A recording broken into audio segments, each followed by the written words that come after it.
Bonjour à toutes et tous, bienvenue pour ce nouveau tutoriel, je suis content de vous retrouver. N'oubliez pas de vous abonner si ce n'est pas déjà fait à ma chaîne YouTube, de telle manière à ce que mon ami Tichy et moi, on continue à vous proposer ce genre de contenu. Alors aujourd'hui, loi de conservation à propos des transformations nucléaires, les tutos qui vont avec SP100 sur la constitution d'un atome, SP105 sur les noyaux isotopes et SP114 sur justement les transformations nucléaires que sont la fission et la fusion nucléaire. Dans cette fusion et cette fission nucléaire et ces équations de transformation nucléaire, il va falloir ajuster, comme on peut ajuster lors d'une transformation chimique. C'est l'objet de ce tuto ici. Ces lois de conservation, on les appelle aussi parfois les lois de Soddy. C'est la conservation du nombre de charges Z et du nombre de masse A. Alors Tichy nous rappelle que la notation symbolique d'un noyau, c'est comme ceci.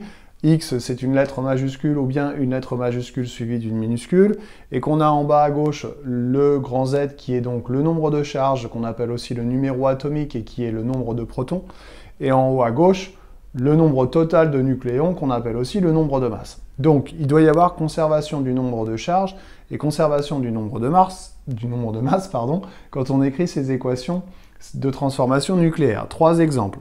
Premier exemple, transformation fission. Fission, donc le noyau père se casse, assez lourd se casse en noyau fils plus léger.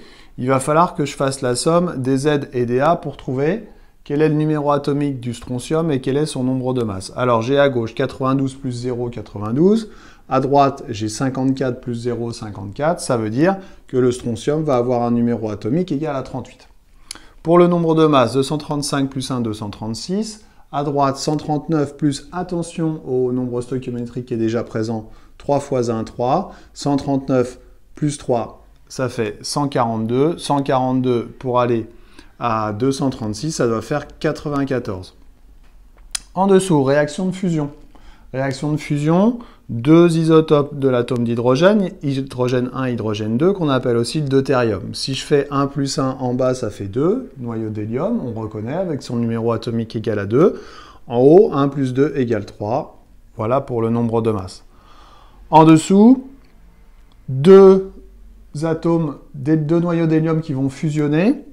On a deux atomes d'hélium, deux noyaux d'hélium 3, on forme un noyau d'hélium 4 et un hydrogène 1. Alors, il va falloir ajuster ici avec un nombre stoichiométrique qui va bien.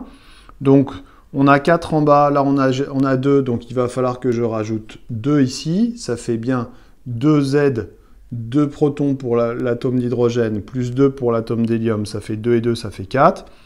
Et pour le nombre de masse, 3 plus 3, ça fait 6. 4 plus 2 fois 1, 2. 4 plus 2, ça fait 6 aussi. On est bon. Ouf! Voilà.